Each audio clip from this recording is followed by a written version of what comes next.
नमस्कार, India news Haryana आप देख रहे हैं। मैं हूं आपके साथ निकिता अरोड़ा। बुलेटिन की शुरुआत फटाफट अंदाज में। आज सीएम मनोहर लाल आज गुरुग्राम पहुंचेंगे और अधिकारियों के साथ बैठक करेंगे। बैठक में कई मुद्दों को लेकर चर्चा की जाएगी।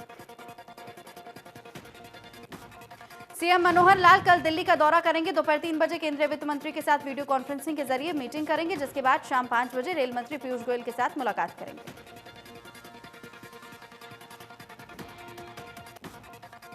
टीकाकरण अभियान के पहले दिन 1,91,181 वैक्सीन दी जाएगी। पहले दिन का टारगेट पूरा करने में सरकार कामयाब नहीं रही। सरकार की ओर से 3 लाख लोगों को वैक्सीन लगाने का टारगेट था। तो वहीं स्वास्थ्य मंत्रालय ने बताया कि वैक्सीनेशन के लिए 3,351 सेंटर्स बनाए गए थे और इन वैक्सीनेशन सेंटर पर 16,755 लोगों की ड्यूटी लगाई गई थी। मंत्रालय के मुताबिक वैक्सीन लेने के बाद किसी को भी अस्पताल में भर्ती कराने की जरूरत नहीं पड़ी।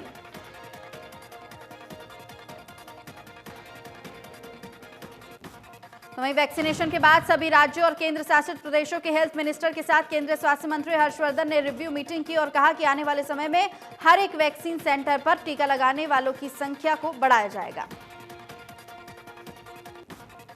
महाराष्ट्र सरकार ने कोरोना वायरस के खिलाफ चल रहे टीकाकरण अभियान को 2 दिनों के लिए रोक दिया है। टीकाकरण के इस अभियान को 18 जनवरी तक के लिए पूरे महाराष्ट्र में रोका गया।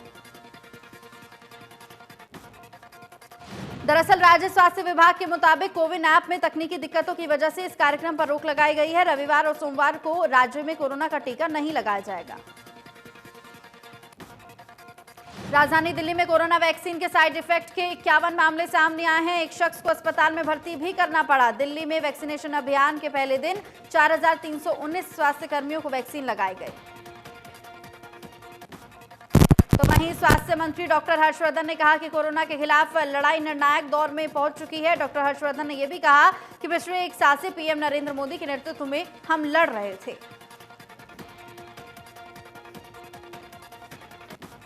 मुख्यमंत्री मनोहर लाल ने राष्ट्रीय कोविड टीकाकरण के शुभारंभ पर वीडियो कॉन्फ्रेंसिंग के माध्यम से सरकारी अस्पतालों के कोविड टीकाकरण की टीम के साथ बात की है। इस टीकाकरण कार्यक्रम के पहले चरण के दौरान लगभग 2 लाख स्वास्थ्य कर्मचारियों को टीकाकरण का लाभ मिलेगा। प्रदेश में टीकाकरण कार्यक्रम 77 स्थानों के साथ शुरू हुआ, जो वीडियो कॉन्फ्रेंसिंग के माध्यम से मुख्यमंत्री के साथ जुड़े थे। तो वहीं इस अवसर पर मुख्यमंत्री ने अपने संदेश में कहा कि इस बीमारी से घबराने की जरूरत नहीं है, बस सभी को सावधानियां रखने की जरूरत है। उन्होंने ये भी बताया कि वैक्सीनेशन बिल्कुल सुरक्षित है, इसको लेकर भ्रमित नहीं होना चाहिए। उन्होंने कहा कि टीकाकरण अभियान के नतीजे जल्द ही हम सबके सामने होंगे, लेकिन पूरी तरह टीकाकरण होने तक मास्क लगाना, 2 गज की दूरी बनाए रखना और स्वच्छता पर अनिवार्य रूप से विशेष ध्यान देना होगा। स्वास्थ्य मंत्री अनिल विज अंबाला के नागरिक अस्पताल पहुंचे। उनकी देखरेख में टीकाकरण अभियान चलाया गया। आपको बता दें कि अनिल विज की तबीयत खराब है, लेकिन वो फिर भी ऑक्सीजन सिलेंडर के सहारे अस्पताल पहुंचे। दुष्यंत चौटाला ने कहा कि फ्रंटलाइन वर्कर के लिए देश में कोवैक्सीन की शुरुआत हुई है और इसके लिए प्रधानमंत्री नरेंद्र मोदी और केंद्रीय सरकार को बधाई। दुष्यंत ने यह भी कहा कि जरूरत पड़ने पर हरियाणा सरकार कोवैक्सीन फ्री में दिए जाने पर विचार करेगी। फरीदाबाद में कैबिनेट मंत्री मूलचंद शर्मा ने रिबन काटकर वैक्सीनेशन की शुरुआत की है। बल्लभगढ़ के सेक्टर 3 में स्वास्थ्य केंद्र पर कोरोना वैक्सीनेशन की शुरुआत की गई।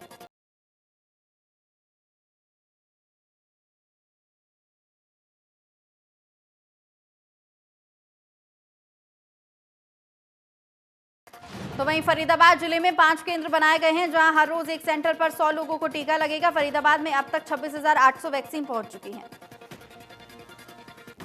सिरसा में कोरोना टीकाकरण के लिए 4 सेंटर बनाए गए हैं। हर सेंटर पर 100 लोगों को टीका लगेगा। नागरिक अस्पताल में बनाए गए सेंटर में विभाग की सफाई कर्मचारी अनीता से टीकाकरण की शुरुआत की गई।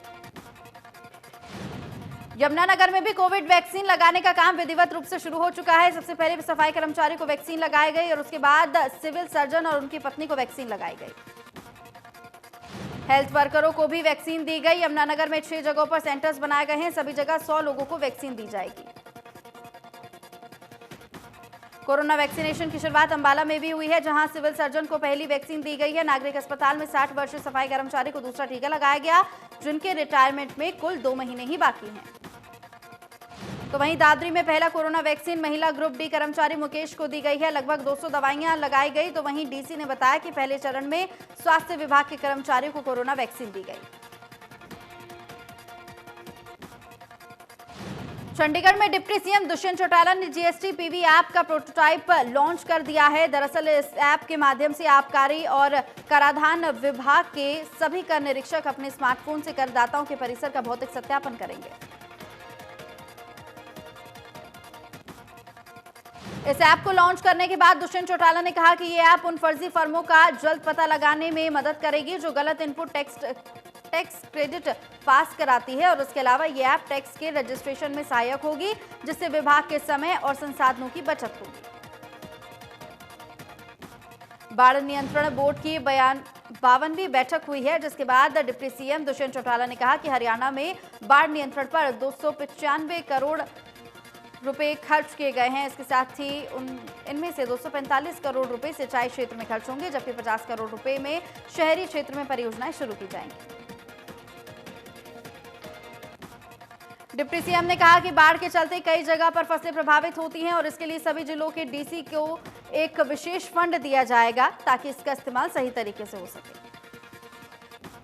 डिप्टी सीएम दुष्यंत चौटाला ने अभय चौटाला को नॉन सीरियस पॉलिटिशियन बोलते हुए कहा कि उनकी बातों का कोई मतलब नहीं होता। तो वहीं भूपेंद्र सिंह हुड्डा के सरकार गिरने वाले बयान पर दुष्यंत चौटाला ने पलटवार करते हुए कहा कि हरियाणा सरकार की परवाह ना करें वो। दुष्यंत चौटाला ने किसान आंदोलन को लेकर कहा कि बिना चर्चा से निष्कर्ष नहीं निकल सकता। उन्होंने कहा कि केंद्र सरकार लगातार किसानों से चर्चा कर रही है, जल्द ही किसानों का खत्म होगा आंदोलन। कृषि कानूनों के खिलाफ टोल पर जारी किसानों के धरने को समर्थन देने पहुंची कांग्रेस विधायक किरण चौधरी और इस दौरान उन्होंने कहा कि सरकार बार बार मीटिंग के जरिए किसानों को उलझाने का प्रयास कर रही है। सरकार को कृषि कानून हर हाल में रद्द करने पड़ेंगे। साथ ही कृषि कानून के विरोध में बस्ताड़ा टोल पर किसानों के बीच पहुंचे पूर्व मुख्यमंत्री भूपेंद्र सिंह हुड्डा ने कहा कि किसानों को कांग्रेस का पूरा समर्थन, बातचीत में सरकार समय खराब कर रही है। तो वहीं हुड्डा ने कहा कि केंद्र सरकार को तीनों काले कानून वापस लेने पड़ेंगे। साथ ही किसानों ने हुड्डा से मांग की कि अगर हुड्डा दोबारा सीएम बनते हैं तो लागू करे स्वामीनाथन आयोग।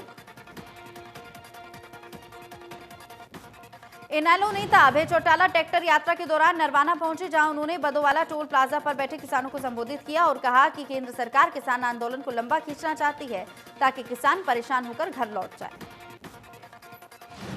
तो वहीं अभय चौटाला ने कहा कि प्रधानमंत्री को किसानों की बात मान लेनी चाहिए और तीनों काले कानूनों को वापस लेना चाहिए। उन्होंने कहा कि अगर सरकार ने वक्त रहते कानून वापस नहीं लिए तो मामला और ज्यादा तूल पकड़ेगा। अभय चौटाला ने दुष्यंत चौटाला पर निशाना साधते हुए कहा कि जो परिवार से गद्दारी कर सकता है वो किसानों और देश का कैसे हो सकता है। अभय चौटाला ने यह भी कहा कि हमारे दादा ने तो उप प्रधानमंत्री का पद तक छोड़ दिया था।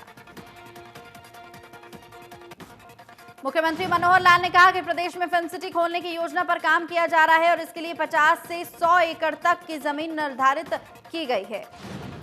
सीएम मनोहर लाल ने कहा कि हरियाणवी कलाकारों को प्रोत्साहित करने के लिए राज्य स्तर पर हर साल एक अवार्ड दिया जाएगा और कला के प्रोत्साहन के लिए हर तरीके की मदद की जाएगी। तो वहीं पब्लिसिटी सेल के ओएसडी गजेंद्र फोगाट के नेतृत्व में हरियाणवी लोक कलाकारों का एक समूह मुख्यमंत्री मनोहर लाल से मुलाकात करने पहुंचा और इस दौरान मुख्यमंत्री ने ये बात कही है। दिल्ली से सटे गुरुग्राम के समालखा के विधायक के 2 बेटों पर 35 अन्य के खिलाफ करोड़ों की धोखाधड़ी का मामला भी दर्ज किया जा चुका है और याचिका पर सुनवाई करते हुए जिला अदालत ने विधायक के दोनों बेटों और अन्यों के खिलाफ मामला दर्ज करने के आदेश जारी कर दिए। कोर्ट में आदेशों पर गुरुग्राम पुलिस ने आईपीसी की धारा 400 से 468, 467, 471, 420 और 120 बी के तहत मामला दर्ज कर मामले की तफ्तीश शुरू कर दी है।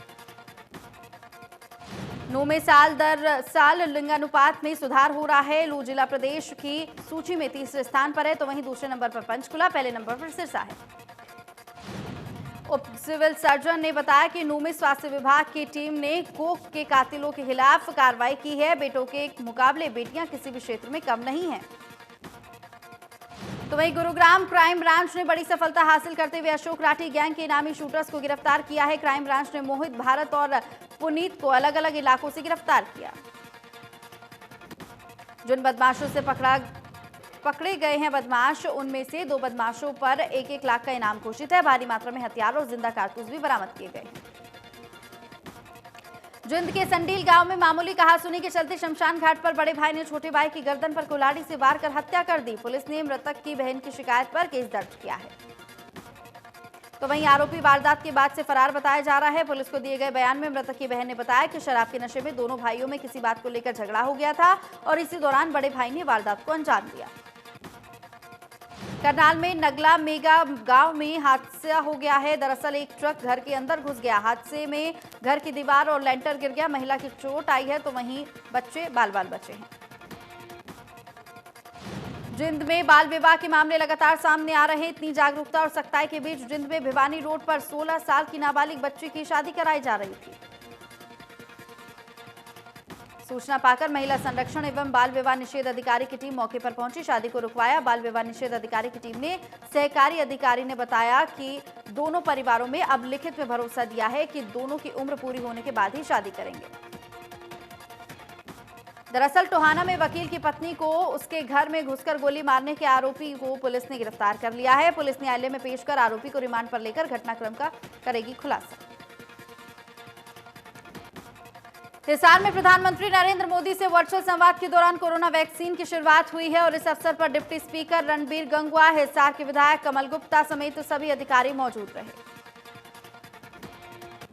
दिल्ली एनसीआर में ठंड और कोहरे का प्रकोप लगातार बढ़ता जा रहा है। लगातार दूसरे दिन न्यूनतम तापमान 6 डिग्री सेल्सियस से ऊपर रिकॉर्ड किया गया। सुबह सर्द मौसम से ठिठुरन बनी हुई है। कोहरे के साथ ठिठुरन भी बढ़ गई है। तो वहीं मौसम विभाग की माने तो 18 जनवरी को विजिबिलिटी में सुधार हो सकता है। मौसम विभाग के मुताबिक वीकेंड पर अधिकतम तापमान 20 और न्यूनतम तापमान 4 डिग्री के आसपास रह सकता है। इसके अलावा कई शहरों में शीतलहर की चपेट में है। तो वहीं अगले सप्ताह न्यूनतम तापमान 5 से 8 डिग्री के बीच बना रहेगा। सिरसा राजकीय महिला महाविद्यालय में चल रहा 3 दिवसीय प्रतिभा खोज कार्यक्रम शनिवार को संपन्न हुआ। 3 दिनों तक चले कार्यक्रम में डांसिंग, सिंगिंग और पेंटिंग समेत अन्य प्रतियोगिताओं का आयोजन किया गया। इस प्रतियोगिताओं में कॉलेज की छात्राओं ने सांस्कृतिक प्रस्तुतियां दी और खूब वाहवाही लूटी। दरअसल solo dance, bhangra group dance, तो वहीं पेंटिंग में कॉलेज छात्राओं ने प्रतिभा दिखाई है। इन प्रतियोगिता में पहला, दूसरा और तीसरे स्थान पर रहने वाले छात्रों को विश्वविद्यालय स्तर पर आयोजित होने वाली प्रतियोगिताओं में शामिल होने का मौका मिलेगा। रोहतक में घने कोहरे की छाई हुई है चादर। वाहन सड़कों पर रेंग रेंग कर चल रहे हैं। कोहरे के कारण zero visibility. Haryana staff selection commission ने ग्राम सचिव के एग्जाम को रद्द कर दिया है। दरअसल 9 और 10 जनवरी को हुए थे ये एग्जाम। भर्ती में कई तरह के नकल के केस सामने आए थे और इसी को देखते हुए हरियाणा स्टाफ सिलेक्शन कमीशन ने इस भर्ती को रद्द कर दिया है और उसके एग्जाम दोबारा लिए जाएंगे। हरियाणा विद्यालय शिक्षा बोर्ड की 19 जनवरी को आयोजित की जाने वाली 1 दिवसीय परीक्षा की तैयारियां बोर्ड ने पूरी कर ली हैं। प्रदेश भर में 124 परीक्षा केंद्र बनाए गए। परीक्षा केंद्रों पर 26,000 से ज्यादा परीक्षार्थी परीक्षा देंगे। परीक्षा में नकल मिलने पर एफआईआर दर्ज होगी। 10वीं और 12वीं की मर्सी चांस को ये परीक्षा होनी है, जिसमें आधा घंटा पहले पहुंचना होगा। बिना मास्क की एंट्री नहीं होगी। बोर्ड अध्यक्ष ने बताया कि विशेष अवसर की इस परीक्षा के लिए 26,000 परीक्षार्थियों ने ऑनलाइन आवेदन किए हैं, जिसमें सेकेंडरी में 15,847 और सीनियर सेकेंडरी में 10,213 परीक्षार्थी शामिल हैं। पलवल के होडल में ईंट पत्थरों से पीटकर हत्या करने के मामले में परिजनों ने आरोपियों की गिरफ्तारी की मांग को लेकर थाने का घेराव किया है और 24 घंटे में शव को थाने के गेट पर ही रखा रहा। दरअसल गड़िया मोहल्ला होडल में बीती रात विक्रम नामक युवक की ईंट पत्थरों से पीटकर हत्या कर दी गई। परिजनों ने इस बारे में पुलिस पर आरोपियों के साथ मिलीभगत का आरोप लगाया और कहा कि जानबूझकर आरोपियों को गिरफ्तार नहीं किया जा रहा। सोनीपत वार्ड नंबर 3 से जिला पार्षद का चुनाव लड़ने की तैयारी कर रहे सेक्टर 23 निवासी दिल्ली पुलिस के जवान को व्हाट्सएप कॉल पर 25 लाख रुपए रंगदारी मांगने का मामला सामने आया। गुरुग्राम में जरूरतमंद लोगों को मदद पहुंचाने के लिए कैनविन फाउंडेशन ने शहर भर में एक अभियान शुरुआत की है। तो कैनविन फाउंडेशन की टीम ने रेलवे स्टेशन और बस स्टैंड पर कड़कड़ाती ठंड में रात बिताने वालों के बीच पहुंचकर उन्हें कंबल मुहैया कराए। दरअसल इस दौरान कैनविन फाउंडेशन के सह संस्थापक नवीन गोयल ने लोगों से अपने अपने सामर्थ्य के हिसाब से जरूरतमंदों की मदद करने की भी अपील की है। टोहाना में सड़क दुर्घटनाओं को रोकने के लिए ट्रैक्टर, ट्रॉलियों, ऑटो, बस, ट्रक, मोटरसाइकिल वाहनों पर रिफ्लेक्टर लगाए गए हैं और इस दौरान वाहन चालकों से धुंध के मौसम में मद्देनजर अतिरिक्त सावधानियां बरतने के लिए भी कहा गया है।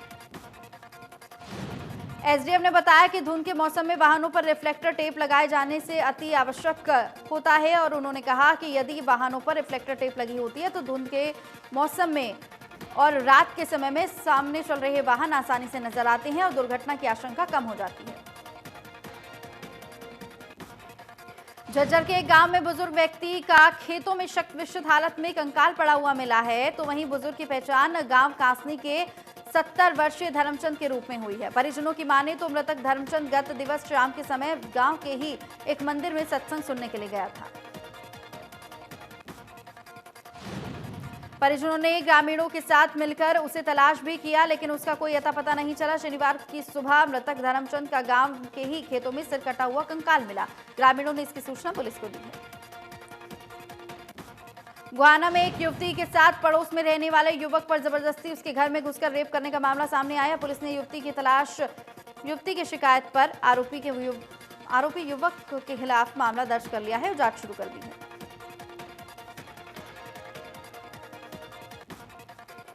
कुरुक्षेत्र में किसान आंदोलन को समर्थन देने के लिए अनोखा प्रदर्शन किया गया। किसान आंदोलन को समर्थन देते हुए एक किसान हाथों में तख्ती लेकर खड़ा हुआ दिखाई दिया, जिस पर लिखा था कि हॉर्न बजाकर किसानों का समर्थन करें।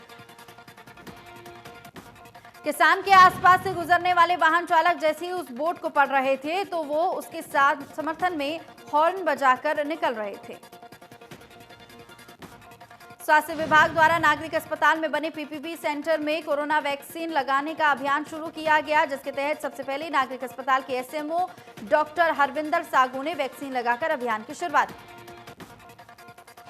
सिरसा स्वास्थ्य विभाग की टीम ने गुप्त सूचना के आधार पर लिंक जांच करवाकर ठगी करने वाले व्यक्ति को रंगे हाथों काबू में करने में सफलता हासिल की है। आरोपी सिरसा के रानिया का बताया जा रहा है। स्वास्थ्य विभाग ने एक डमी महिला ग्राहक को इसके पास भेजा और जब वो अल्ट्रासाउंड की रिपोर्ट लेकर लिंक बताने लगा तो टीम ने उसे काबू में कर लिया। आगे की कार्रवाई फिलहाल जारी है। प्रतला के गांव छाया में लगभग 100 एकड़ में सरकार की तरफ से गौ अभयारण्य बनाया जाएगा, जिसमें फरीदाबाद और पलवल जिले की करीब 10,000 गायों को रखने की क्षमता रहेगी। व्हाट्सएप ने अपनी पॉलिसी में बदलाव को लेकर बड़ा बयान दिया है। फेसबुक की स्वामित्व वाली मैसेजिंग ऐप व्हाट्सएप ने फिलहाल अपनी पॉलिसी में होने वाले बदलाव को टाल दिया है। कंपनी 8 फरवरी से अपनी नई पॉलिसी लागू करने वाली थी, जिसके लिए यूजर्स को टर्म्स एंड कंडीशंस का मैसेज पॉपअप हो रहा था और उन्हें उसे स्वीकार करना था। कंपनी का कहना है कि प्राइवेसी पॉलिसी में बदलाव को लेकर यूजर्स के बीच कई सवाल और कंफ्यूजन है, जिसके चलते उसे फिलहाल स्थगित कर दिया गया है ताकि यूजर्स को इसे रिव्यू करने और समझाने के लिए थोड़ा सा समय मिल सके। यमुनानगर के मॉडर्न कॉलोनी में उस समय शोर मच गया जब एक व्यक्ति के द्वारा दुकान में घुसे 3 चोरों को रंगे हाथों पकड़ लिया गया और उसके बाद जैसे ही लोग वहां इकट्ठा हुए उनका गुस्सा फूट पड़ा और उन्होंने उनको पीटना शुरू कर दिया। इसकी सूचना पुलिस को भी दी गई है। पुलिस ने मौके पर पहुंचकर 3 चोरों को कब्जे में ले लिया है। तो वहीं पुलिस जांच अधिकारी जसबीर सिंह ने बताया कि चोरों को रिमांड में लेकर पूछताछ की जाएगी। सरेआम सड़क किनारे बैठकर शराब पीने वाले शरारती तत्वों के खिलाफ बल्लभगढ़ की अग्रसेन पुलिस चौकी के इंचार्ज ने अभियान चलाया, जिसके आसपास रहने वाले लोगों को राहत मिली है। लोगों ने पुलिस की कार्रवाई की सराहना भी की। मोहना रोड पर शाम होते ही शराबियों का जमावड़ा लग जाता था, जिससे आसपास वाले लोगों को काफी परेशानियां होती थी। पुलिस ने इसी को लेकर अभियान चलाया और कार्रवाई की। पुलिस चौकी इंचार्ज की माने तो लगातार ऐसी जगहों पर नजर बनाए हुए है और अपने कर्मचारियों को भी सख्त आदेश दिए हुए हैं कि कहीं भी कोई ऐसी शरारती तत्व दिखाई देते हैं तो उनको गिरफ्तार कर लिया जाए। हरियाणा में एक दिन में सामने आए हैं 167 नए केस, 4 लोगों की मौत हो चुकी है। कुल मरीजों का आंकड़ा 2,66,000 के पार। देश में एक दिन में सामने आए 15,000 से ज्यादा नए केस, 181 लोगों की मौत हो चुकी है। कुल मरीजों का आंकड़ा 1,05,58,000 के पार। महाराष्ट्र में एक दिन में सामने आए कोरोना के 2,910 नए केस, 52 लोगों ने तोड़ा दम। महाराष्ट्र में अब तक एक्टिव केसों की संख्या 51,000 से हुई ज्यादा। दिल्ली में एक दिन में सामने आए 6 लोगों की मौत, तो वहीं 299 नए केस सामने आए हैं। कुल मरीजों की संख्या 6,32,000 के पार। उत्तर प्रदेश में कुल मरीजों की संख्या हुई 5,96,000 के पार। अब तक 5,78,000 से ज्यादा मरीज ठीक हो चुके हैं। पूरी दुनिया में कोरोना जमकर तबाही मचाए हुए है। लगातार बढ़कर कोरोना मरीजों की संख्या 9,49,00,000 के पार हो चुकी है। कोरोना के चलते 20,31,000 से ज्यादा लोगों की मौत हो चुकी है। कोरोना के मामलों में पहले नंबर पर अमेरिका। कोरोना संक्रमितों का आंकड़ा 2,43,00,000 के पार हो चुका है। एक्टिव मरीजों की संख्या 95,57,000 के पार। तो वहीं ब्राजील में कोरोना से अब तक 2 लाख लोगों की मौत हो चुकी है। कुल मरीजों की संख्या हुई 84,56,000 के पार।